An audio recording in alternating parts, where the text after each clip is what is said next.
What are your beliefs? What are you expecting to happen for you, to you, around you? Where do you see yourself in a year? Where do you see yourself in 5 years? Where are you going to be financially? Where are you going to be emotionally? Where are you going to be spiritually? Where are you going to be in a relationship in the next 5 years? What is going to happen with you? Well, believe it or not, your expectations are going to determine exactly where you are. It's a self-fulfilling prophecy. What we expect, that's what we get. And that's what we're going to talk about today on Hey Sister by 2Q Sister. What are your expectations? So let's get right into this podcast. If we expect bad things to happen, then bad things are going to happen. You get just what you expect.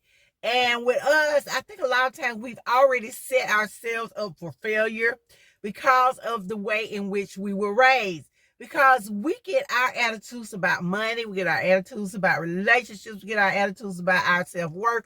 All of this stems from what we learned in our childhood. So we may learn to think that um nothing good gonna happen today. If it's not one thing, it's another. More money than money. All of this stuff is shaping and molding us into the people that we're going to become. And all these negative words are impacting us. They're weighing us down. And it's hard to break free from that. It's hard to get away from those low expectations, those expectations of disaster, all of those things that don't line up with where we want to be, with where we're going. So we are going to have to determine within ourselves that something else is going to happen, that we're going to get something good. We're going to get something positive. Then we have to make the decision that that's just what we're going to get. So we're expecting that dream car, that dream home, that dream job. Then we have to determine within our own selves that, first of all, we're worthy to have it. You deserve that dream car. You deserve that dream house. You are worthy of having just what you are asking for. You're worthy of it. You're deserving of it. And it's coming. And once you make your mind up and set your intention that I'm not going to listen to negative thoughts anymore. I'm not going to be paralyzed and crippled by fear, crippled by these negative thoughts that are telling me I don't deserve it. I'm not going to get it. There's more, like I said, there's more money than money. I can't afford to pay for that. What if I get this and I lose my job? All of these are things that run through our minds because we've been trained to think them. When I stop and look at my own childhood and I look at some of the beliefs that I have or that I'm finally releasing, it's because of things that happened to me when I was growing up. And I constantly heard that we got to rob Peter to pay Paul.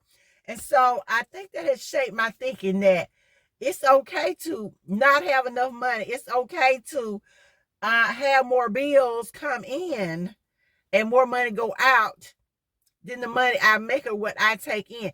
That's okay. That's not okay. I have been trained to think that, okay, be very careful. You spend this money, something's going to happen, something's going to take it, and something's going to get it.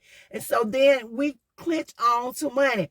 And believe it or not, and this is just speaking about money, believe it or not, when you hold money like this, you don't get any money because nothing can get in and nothing can get out.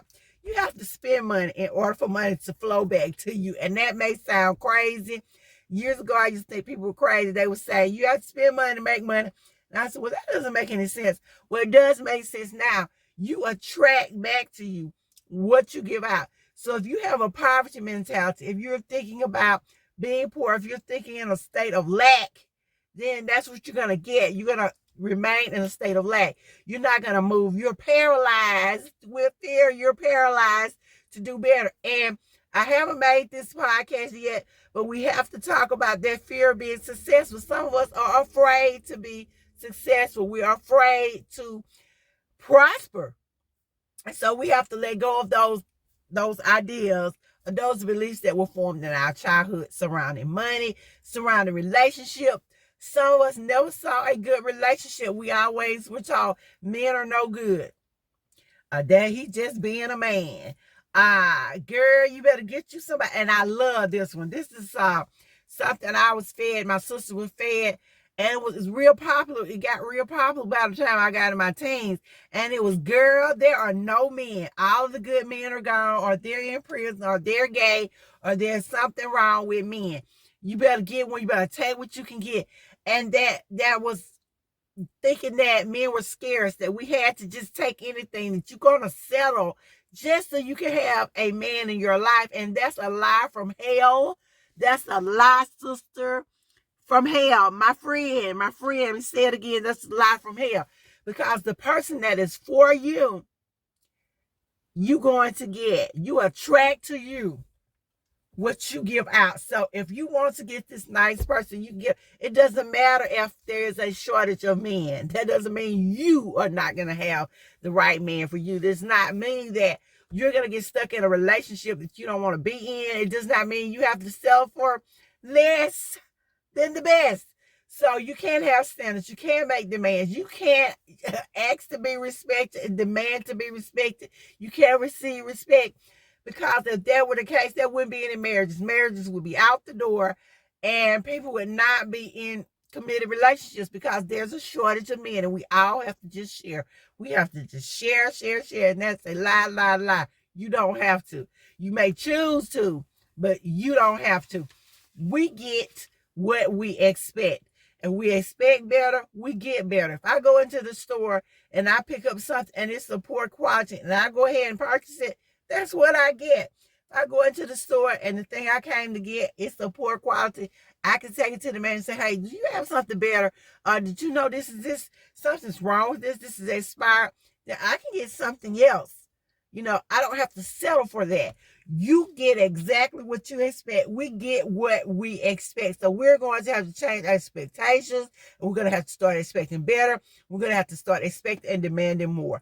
And so we will begin today by changing our thinking. And the first thing I want us to do is to sit down in a quiet place and begin to meditate and think about, what are your thoughts surrounding money? What are your thoughts surrounding relationships? What are these beliefs? Where did they come from? Why do you feel this way? What experiences led you to this? And how we can get rid of them. So we're going to set our intention that we're going to change our expectations. We're going to change our beliefs, and we're going to have what we deserve. We need to know that our expectations are going to determine exactly what we get. So we're going to have to start expecting better, demanding better, and we will get better. And I will see you guys in the next podcast of Hey Sister by Too Cute Sister.